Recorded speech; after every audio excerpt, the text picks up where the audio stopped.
Hello everyone, where are you watching from? Let me know in the comments and kindly hit the subscribe button on your screen. The moment she started falling, time slowed to a crawl. I never intended to fall in love with my boss. Some lines aren't meant to be crossed, especially in the cutthroat world of architectural design where reputations take years to build and seconds to destroy.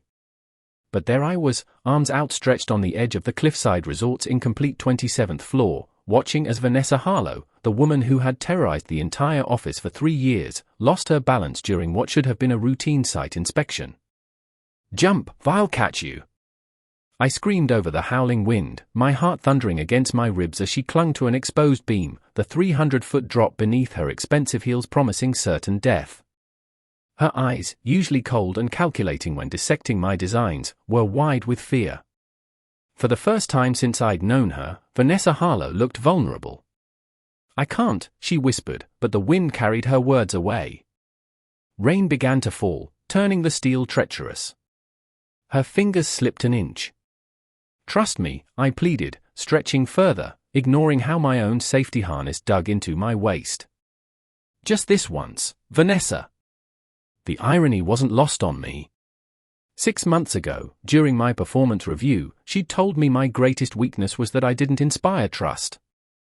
"Nobody will ever put their life in your hands, James," she'd said dismissively. "You don't command that kind of loyalty." Yet here we were. A gust of wind rocked the structure. The beam creaked. Vanessa's gaze locked with mine, and something shifted in those steel-grey eyes. "Maybe falling for you is not bad," she said with a strange calmness, before her grip failed completely. I lunged forward as she fell toward me, my muscles straining, fingertips grazing her wrist before catching hold. The impact nearly sent us both over, but my harness held. For one breathless moment, she dangled from my grip, rain plastering her usually perfect blonde hair across her face. "I've got you," I gasped, muscles burning as I began pulling her up. "I won't let you fall." The thing is, I was already falling, had been for months. Behind her impossible demands and cutting critiques, I'd glimpsed something in Vanessa that no one else had bothered to see. Once I hauled her to safety, we collapsed on the rain-soaked concrete, panting. Construction workers rushed toward us, but it felt like we were in our own world. Her hand still gripped mine with surprising strength. "Why?" she whispered, her professional mask momentarily shattered. "After everything I've put you through." The question hung between us, heavier than the storm clouds overhead. Why had I risked my life for a woman who'd rejected my designs, questioned my commitment, and made me work through weekends and holidays? Before I could answer, she pulled away, composure returning as she smoothed down her mud-stained blazer. "The safety protocols on this site are completely unacceptable. I want a full report by morning." Just like that, the walls were back up. But something had changed. I'd seen behind the curtain, and now I couldn't unsee it. What I didn't know then was that saving Vanessa Harlow's life was just the beginning. I couldn't have predicted the corporate sabotage waiting in the wings, or how the largest project of our firm's history would become a battleground for power, revenge, and eventually, an impossible choice. I also couldn't have known that the real danger wouldn't come from unstable building sites or faulty safety equipment, but from what happens when two people who should never be together discover they might be each other's only salvation. As we rode the construction elevator down in silence, Vanessa's shoulder barely touching mine, I felt the first tremors of what would become an earthquake in my life. She smelled like rain and expensive perfume, and beneath that, fear, not of the fall, but of whatever had passed between us up there. "James," she said as the doors opened to the ground floor, using my first name for perhaps the first time ever. "What happened up there? It doesn't change anything." I nodded, professional mask firmly back in place. "Of course not, Ms. Harlow." But the slight tremor in her hand as she straightened her collar told me a different story. It changed everything. We just didn't know it yet. 3 days after the incident, the office buzzed with rumors. Whispers followed me through the glass corridors of Harlow and Reed Architectural Solutions, where ambition and jealousy hung in the air like expensive cologne. "He saved her life," I overheard Diane from HR murmur to a cluster of wide-eyed interns. "Dangling from the 27th floor." The story had grown with each retelling. By Wednesday, I'd apparently performed CPR while hanging by my ankles from a helicopter. I kept my head down, focusing on the cliffside resort renderings that still needed revising.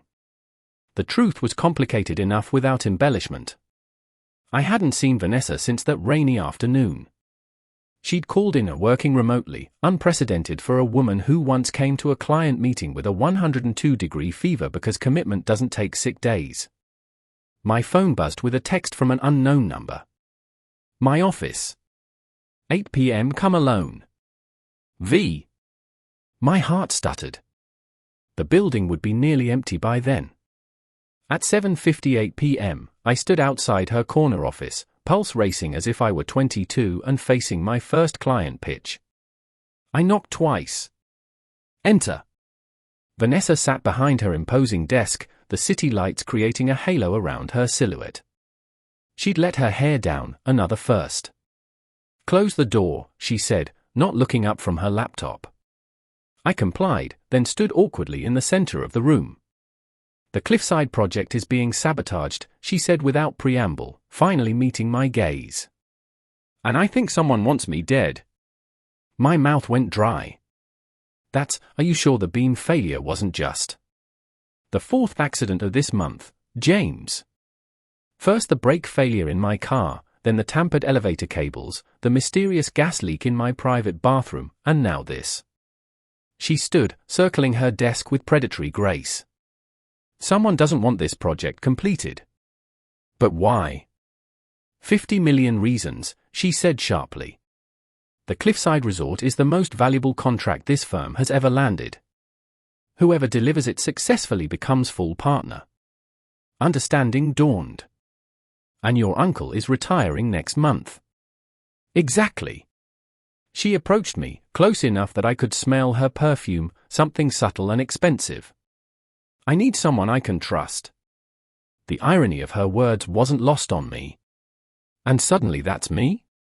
The guy whose designs you called a derivative suburban mediocrity last month.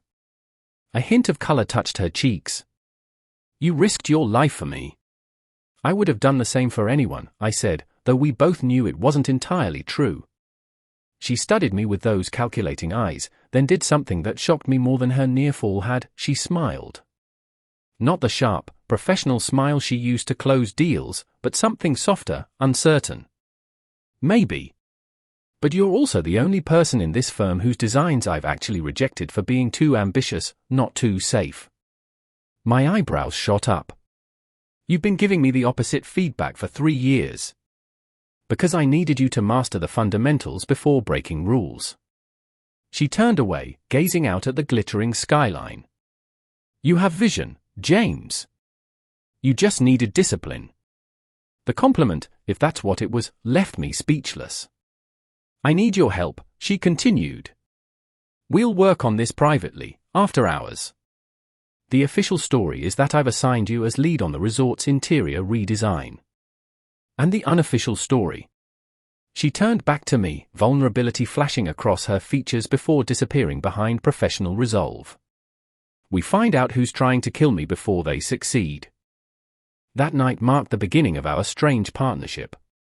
For 2 weeks, we worked late into the night, reviewing contracts, security footage, and design specs. The proximity was intoxicating and maddening.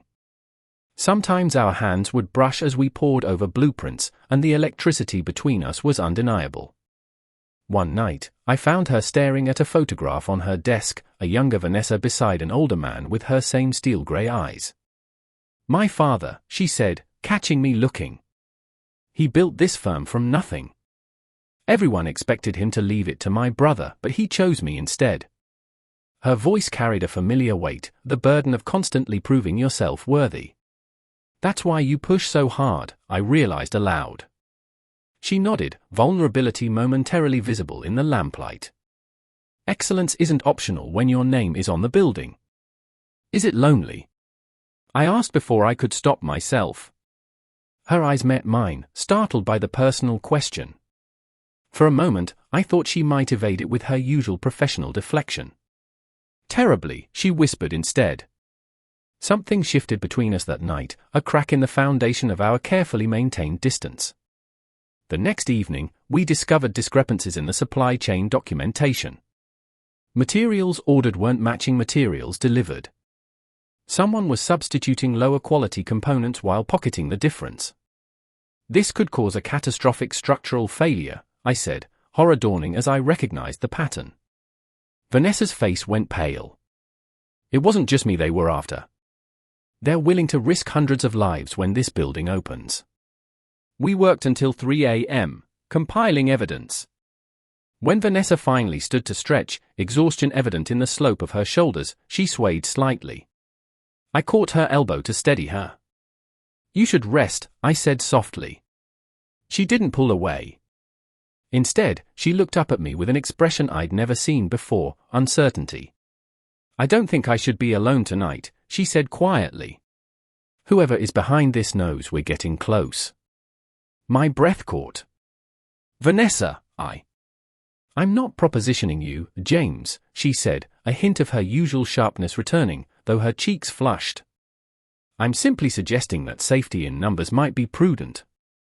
"Of course," I said quickly, ignoring the complicated disappointment I felt. "My couch is yours." As we gathered our evidence into her secure briefcase, the office suddenly plunged into darkness. Emergency lights cast eerie blue shadows across her face. "That's not a normal power outage," I whispered, instinctively moving closer to her. The backup generator should have kicked in immediately.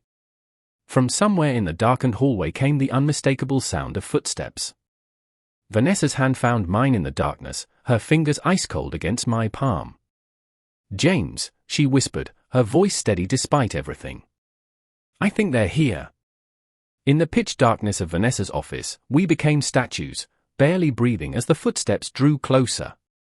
Her hand tightened around mine, our shared fear creating an unexpected intimacy. "The service stairs," she breathed against my ear, her lips so close they brushed my skin. "Behind the bookcase." I'd been at the company 3 years and never knew there was a secret exit in the executive offices. Before I could question it, Vanessa tugged me toward the far wall, expertly navigating the darkness. Her fingers found a hidden panel, and suddenly a section of the bookcase swung inward. "Old building," she whispered as we slipped into the narrow passage. My father was paranoid about corporate espionage. The hidden door closed silently behind us just as the office door crashed open. Through the thin wall, we heard heavy breathing and the methodical opening and closing of drawers. The stairwell was narrow and steep, forcing us to descend in single file, my hand on Vanessa's shoulder as we moved blindly downward. The brick walls radiated cold, and somewhere water dripped in a slow, hypnotic rhythm. "Where does this lead?" I whispered. "Parking garage. 3rd sublevel." At the bottom of the stairs, Vanessa produced a small key for another hidden door. As it swung open, the dim emergency lights of the parking garage offered blessed relief from the darkness. "My car's being serviced," she said, scanning the nearly empty garage. "After the brake tampering." "Mine's over there." I pointed to my modest sedan parked in the corner. Not exactly the getaway vehicle of choice. For the first time that night, Vanessa's lips curved into something resembling a smile. "It'll do." We moved quickly across the concrete expanse, footsteps echoing. Just as we reached my car, the elevator doors across the garage pinged open. We ducked down behind a concrete pillar, watching as a figure in dark clothing emerged, scanning the area methodically. "They followed the security cameras," Vanessa breathed. "They know we're down here." I slipped her my car keys. "Get to the car. I'll distract them." Her fingers closed around mine. "Don't be a hero twice, James." "I can't," she stopped abruptly, something unspoken hanging between us. "Trust me," I said, echoing my words from the construction site. "I'm faster than I look." Before she could argue, I darted toward the emergency exit, deliberately making noise. As expected, the shadowy figure turned and started in my direction. From the corner of my eye, I saw Vanessa slip toward my car. Heart pounding, I led our pursuer on a winding path between parked cars, staying just visible enough to maintain interest. When I heard my car engine roar to life, I sprinted toward the sound. Vanessa had pulled up alongside the exit ramp, passenger door flung open. I dove inside as she floored the accelerator, tires squealing as we shot up the ramp. In the rearview mirror, our pursuer emerged into the street behind us, features hidden behind a dark mask. "Call the police," Vanessa said, taking a sharp turn that threw me against the door. "And tell them what?" "That someone cut the power and chased us." "We have no proof of anything yet." I gripped the dashboard as she weaved through traffic with surprising skill. "We need concrete evidence before involving authorities, or this gets dismissed as paranoia." She nodded grimly, knuckles white on the steering wheel. "Where are we going?"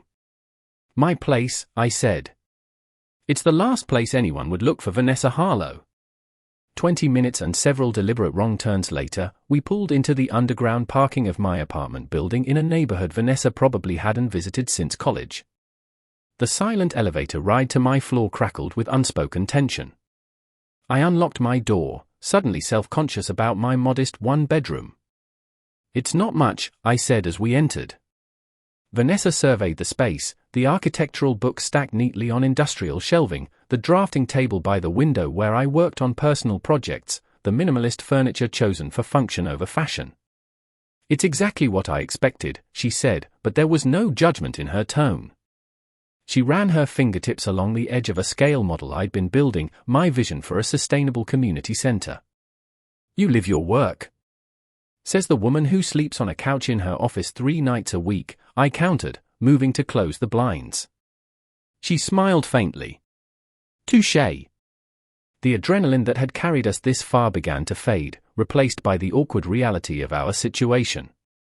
My boss, the untouchable Vanessa Harlow, was standing in my living room at nearly 4 a.m, her perfect composure finally showing cracks. I offered her the shower and a set of clean clothes, a t-shirt and sweatpants that would swallow her slender frame. While she cleaned up, I made coffee and secured the apartment, double-checking locks and windows. When she emerged, hair damp and face scrubbed clean of makeup, something inside me shifted. She looked younger, softer, human in a way I'd never been allowed to see before. "Better?" I asked, offering a steaming mug.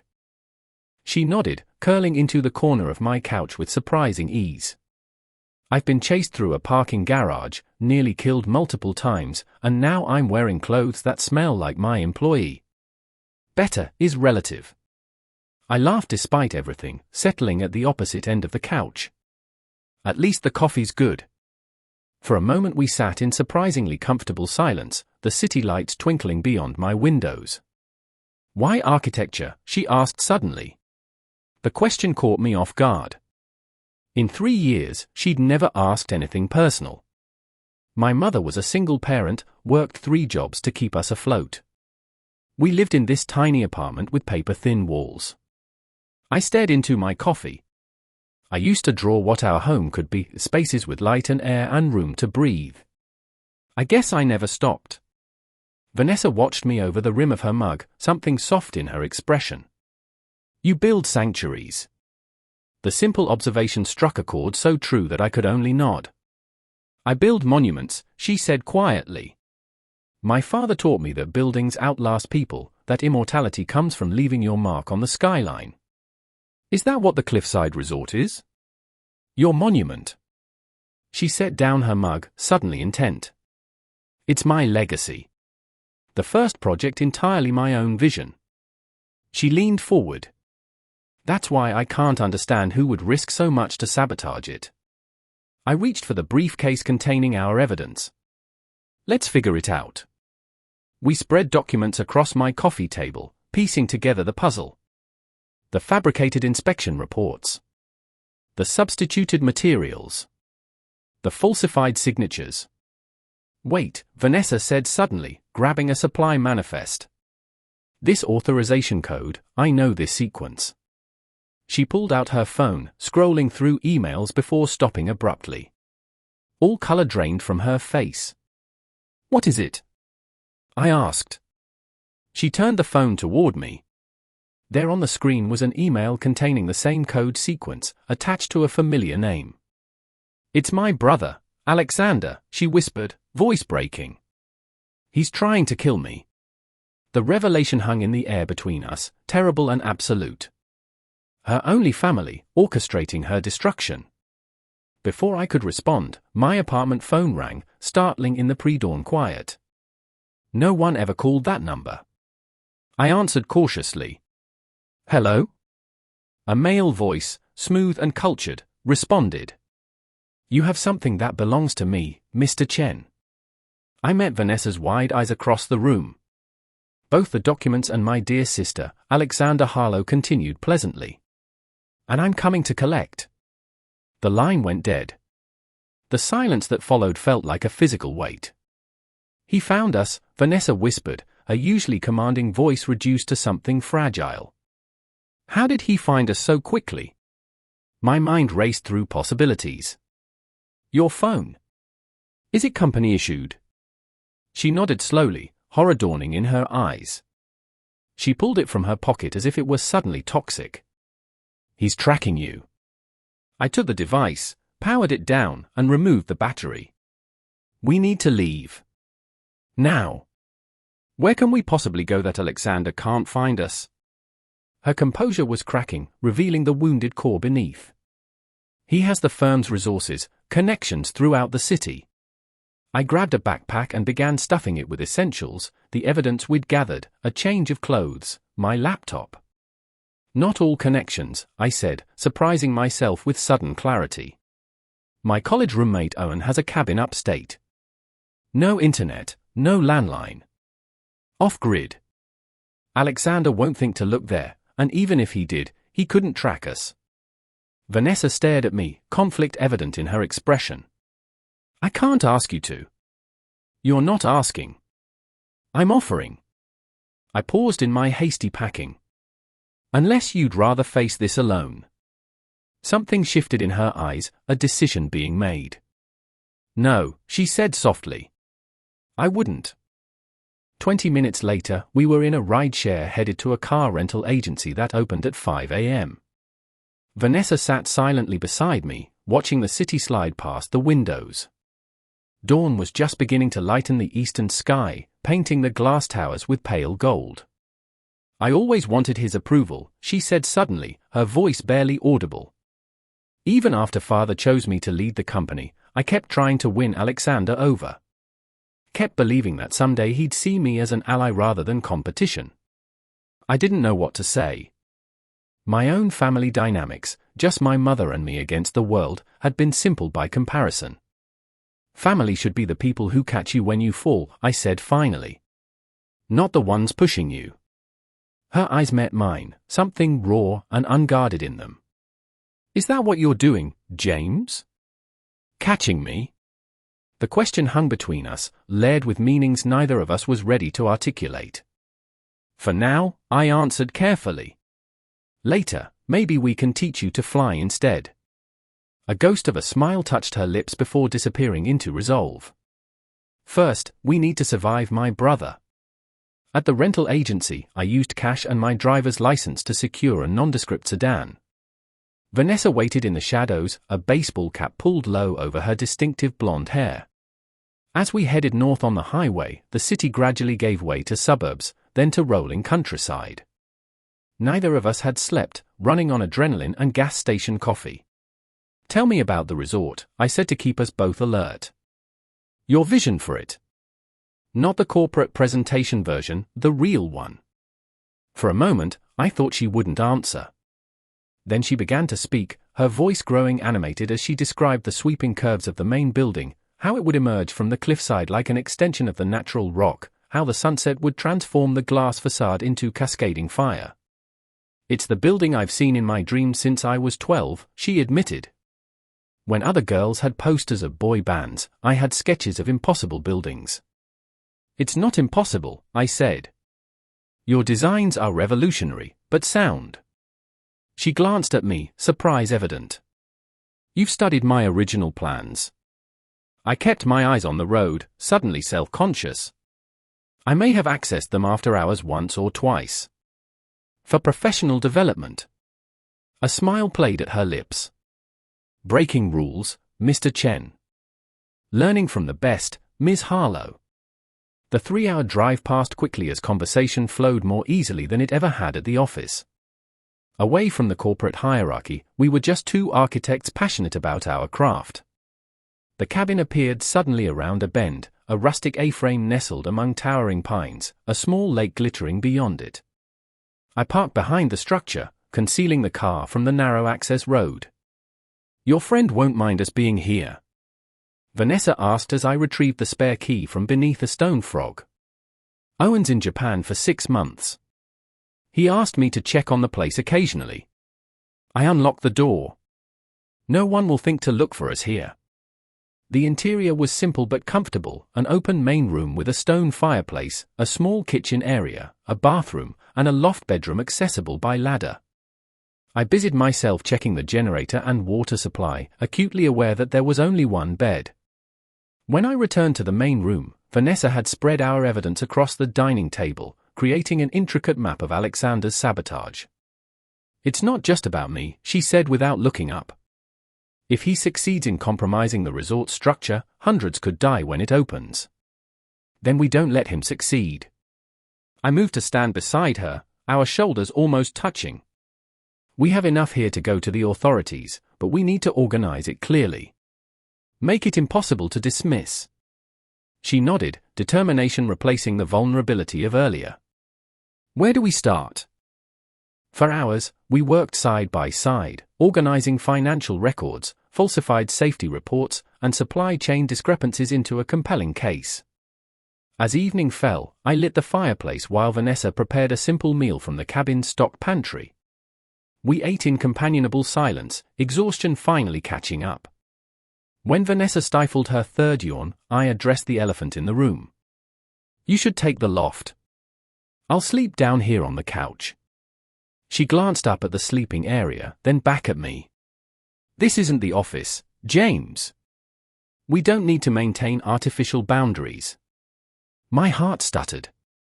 "Vanessa, I'm not propositioning you," she said, echoing her words from before with a hint of amusement. "But after nearly dying multiple times this week, I've lost patience with pretense. The bed is big enough for 2 adults to sleep without drama." Later, lying in the darkness with Vanessa's steady breathing beside me, I stared at the ceiling beams and wondered how I'd ended up here, in hiding with my boss, building a case against her brother, and fighting feelings that could destroy my career if acted upon. Just as sleep began to claim me, Vanessa's phone, which I'd reassembled to check for messages from a safe distance from the city, chimed with an incoming text. I reached for it, expecting another threat from Alexander. Instead, I found myself staring at a message from Philip Reed, the co-founder of the firm and Vanessa's uncle. "My office, 9 a.m. tomorrow.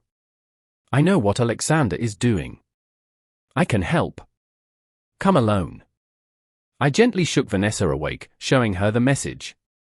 She read it twice, brow furrowed. "It could be a trap," I said quietly. "Or it could be our only ally." Her eyes met mine in the dim light. Uncle Philip was always kind to me, even when father wasn't. "You can't go alone," I said firmly. "No," she agreed, surprising me. "We go together or not at all." As we lay there planning our return to the city, a sound outside froze us both mid-sentence, car tires on gravel, headlights sweeping across the cabin windows. Someone had found us. "Kill the lights," I whispered, already moving to extinguish the dying fire. Vanessa slipped from the bed with silent efficiency, gathering our evidence into the waterproof case we'd prepared for quick escape. We'd planned for this possibility, had established exit strategies and meeting points. What we hadn't planned for was the bone-deep reluctance I felt at the thought of separating from Vanessa. Through the window, I glimpsed a black SUV with tinted windows idling in the clearing. One figure emerged, then another, both in dark clothing, moving with practiced precision. "Back door," I breathed, guiding Vanessa with my hand at the small of her back. "Through the trees to the boathouse. There's a canoe." She nodded, face pale but resolute in the faint moonlight filtering through the windows. Her hand found mine, fingers intertwining with unexpected intimacy. "Whatever happens," she whispered, "I need you to know that I—" A tremendous crash interrupted her as the front door splintered inward. We abandoned stealth for speed, bolting through the kitchen and out the rear exit. The night air hit us like a physical force as we sprinted across the clearing toward the sheltering darkness of the pines. Behind us, angry voices and flashlight beams cut through the darkness. A gunshot cracked the night, bark exploding from a tree trunk inches from my head. "They're shooting at us," Vanessa gasped, her grip on my hand tightening. We reached the tree line, plunging into the tangled undergrowth, branches whipping at our faces as we half ran, half fell down the slope toward the lake. The boathouse loomed ahead, a darker shadow against the night sky. Inside, the canoe waited, a slender ghost on black water. I helped Vanessa in before pushing off from the dock, the wooden paddle silent as I propelled us into the center of the lake, away from the pursuing flashlight beams. "Stay low," I whispered, though she already had, her body a pale curve in the bottom of the canoe. We glided across the water, cloaked in darkness and morning mist rising from the lake's surface. On the far shore, we dragged the canoe into a stand of reeds, concealing it from view. "There's a ranger station 2 miles east," I said, helping Vanessa up the muddy bank. "We can call for help there." Her hand suddenly gripped my arm, stopping me. "Look!" Across the lake, flames were beginning to devour the cabin, orange light blooming against the night sky. "They're destroying evidence," she said, voice hollow. "Trying to make it look like an accident." "They don't know we escaped with this," I replied, touching the waterproof case strapped to her back. "We still have what we need to stop them." We moved through the woods with painstaking care, every snapping twig an announcement of our presence. Dawn was just beginning to lighten the sky when we reached the ranger station, a small, weathered building standing empty in the off-season.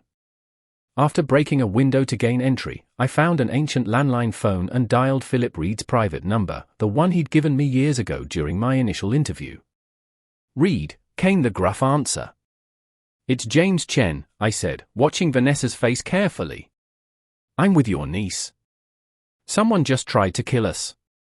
A sharp intake of breath. "Where are you?" "Somewhere safe," I lied. "Your text message mentioned Alexander." "What do you know?" A heavy pause. "Not over the phone." "Can you make it to my lake house in the Adirondacks?" "It's secured, Alexander doesn't know about it." I covered the receiver, raising my eyebrows at Vanessa. She hesitated, then nodded slowly. "Text the address," I said. "We'll be there by noon." After hanging up, Vanessa and I raided the ranger station for supplies, first aid kit, flashlights, and thankfully, car keys hanging on a hook labeled emergency vehicle. "Do you trust him?" I asked as we climbed into the Forest Service truck. Vanessa stared through the windshield at the lightening sky. "I don't know anymore. But he's our only option besides the police, and if Alexander has the connections I think he does." "The police might not be safe," I finished for her. For grueling hours later, we pulled up to an imposing lakeside mansion that made Owen's cabin look like a tool shed. Security cameras tracked our approach, and the iron gate swung open without us needing to announce ourselves. Philip Reed waited on the steps, looking older than I remembered, his silver hair disheveled, deep lines etched around his mouth. His relief at seeing Vanessa was genuine, the embrace he gave her awkward but sincere. Inside, he led us to a wood-paneled study overlooking the lake. "I've suspected Alexander for months," he said without preamble, pouring 3 fingers of scotch into crystal tumblers. "Your father always favored you, Vanessa, and Alexander never forgave either of you for it. This goes beyond sibling rivalry," I said, placing our evidence on his desk. "He's trying to kill her and potentially hundreds of innocent people when the resort opens." Philip examined our carefully organized case, expression darkening. "It's worse than you know," he said finally. "Alexander isn't just sabotaging the cliffside resort. He's been systematically undermining the entire firm." He pulled a laptop from his desk drawer, entering a complex password. "I've been gathering my own evidence. He's been embezzling funds, falsifying structural reports on multiple projects. If even one of these buildings fails, our reputation is destroyed, Vanessa whispered. Everything father built? Not just your reputation, Philip said gravely. If these structures fail, people die. The weight of this revelation settled over us like a shroud. This wasn't just about Vanessa's legacy or her brother's jealousy, it was about preventing a catastrophe. We need to go to the FBI, I said. This is beyond corporate sabotage, it's attempted murder, criminal negligence. Alexander has friends in the bureau, Philip warned. We need to be careful who we trust. As night fell, Philip showed us to separate guest rooms, security personnel patrolling the grounds outside. In the safety of this fortress-like retreat, I finally felt the adrenaline ebbing, replaced by bone-deep exhaustion. A soft knock at my door startled me. Vanessa stood in the hallway, still wearing my borrowed clothes, vulnerability and determination warring in her expression. I don't want to be alone tonight, she said simply. Words failed me as she stepped into my room, closing the door behind her. She moved to stand before me, close enough that I could feel the warmth radiating from her body. I never finished what I was saying at the cabin, she said, her voice barely above a whisper. Before we were interrupted. My heart hammered against my ribs. What was it? Her eyes met mine, steel grey softening to something more precious. I said, whatever happens, I need you to know. She took a shaky breath. That falling for you wasn't bad at all. It was inevitable. The professional boundaries we'd maintained crumbled as her lips met mine, tentative at first, then with growing certainty. In that moment, with danger circling and the future uncertain, we found sanctuary in each other. Later, as she slept curled against my chest, I gazed at the ceiling and considered how completely my life had transformed in less than a week. What had begun with a literal fall had become something neither of us had expected, or been prepared to resist. Morning would bring difficult decisions and dangerous confrontations. But for now, in the quiet darkness, I held the woman I'd caught when she was falling, never imagining she would catch me in return. What I couldn't know was that dawn would bring betrayal from the quarter we least expected, forcing us to make an impossible choice that would change both our lives forever. I woke to sunlight streaming through unfamiliar windows and Vanessa's warmth against me, a moment of peace before memory crashed back. The sabotage. Alexander. The attack at the cabin. Our evidence. Vanessa stirred, her eyes finding mine with none of the regret I'd feared might come with morning. We should talk to Philip, she said, her professional resolve returning even as her fingers remained intertwined with mine. Finalize our plan to expose Alexander. The mansion was eerily quiet as we descended the grand staircase. No security personnel visible, no sounds of staff preparing breakfast. Something felt wrong, a stillness that raised the hair on my neck. We found Philip in his study, exactly where we'd left him the night before. Only he wasn't alone. Alexander Harlow sat in a leather armchair opposite his uncle, looking immaculate in a tailored suit, his resemblance to Vanessa striking but cold, like seeing her features carved from ice. Good morning, sister dear, he said pleasantly. I believe you've been looking for me. Vanessa froze beside me, her body tensing. Alexander. What are you doing here? Clearing up misunderstandings, he replied smoothly. Uncle Philip has been kind enough to facilitate. My eyes darted to the older man, whose expression remained unreadable. The evidence we'd compiled was spread across his desk, our carefully organized case now in enemy hands. You betrayed us, I said, the realization sinking like a stone. Philip sighed heavily. I'm trying to save this family, James. And the company. By aligning with someone who's willing to kill his own sister. I stepped forward, positioning myself slightly in front of Vanessa. Alexander laughed, a sound devoid of genuine humor. Such dramatics. I never intended to kill Vanessa. Merely, encourage her resignation from a position she's unqualified to hold. The sabotaged brake lines? The collapse beam. Vanessa's voice vibrated with controlled fury. You call that encouragement? Unfortunate escalations by overzealous contractors, Alexander said dismissively. I simply wanted to create enough problems with the Cliffside project to demonstrate your incompetence. And the substituted building materials? I challenged. The ones that would guarantee structural failure after completion? How many innocent deaths were acceptable collateral damage for your ambition? A flicker of something crossed Alexander's face, not remorse, but annoyance at being questioned by someone he considered beneath his notice. You're missing the larger picture, Philip interjected. Your father's company is on the verge of collapse, Vanessa. The Cliffside project has drained our reserves. Alexander has investors waiting, foreign capital that could save everything your father built. At what cost? She asked quietly. A change in leadership, Alexander answered. Step down. Let me take over as CEO. The investors get controlling interest, but the Harlow name remains. I felt Vanessa stiffen beside me, pride warring with practicality. And if I refuse? Alexander gestured to our evidence. Then this documentation of safety violations gets leaked to the press, under your signature. The company fails spectacularly, taking your reputation with it. His smile was razor-sharp. Oh, and those texts you sent Philip? Perfect evidence of your knowledge and cover-up of the problems. My mind raced. This had been the plan all along, not just to remove Vanessa, but to ensure she took the blame for Alexander's sabotage. There's another option, I said suddenly. All three Harlows turned to me with variations of surprise. We have the original documents, I continued, thinking rapidly. We can prove the signatures were forged, the materials substituted without proper authorization. Your word against mine, Alexander scoffed. A junior architect with an obvious infatuation versus a Harlow. Not just his word, Vanessa said, her voice finding new strength. I installed cameras in my office after the first accident. And in the project documentation room. I have footage of your meetings with the contractors who implemented the sabotage. Color drained from Alexander's face. You're bluffing. Vanessa pulled out her phone, tapped the screen, and turned it toward her brother.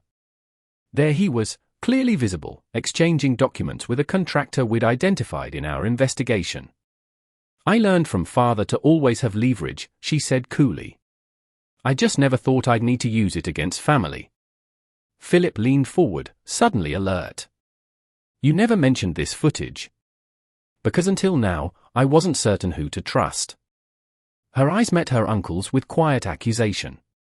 What followed was 3 hours of tense negotiation. By midday, we had reached an uneasy resolution. Alexander would resign from the firm and relinquish all claims to leadership.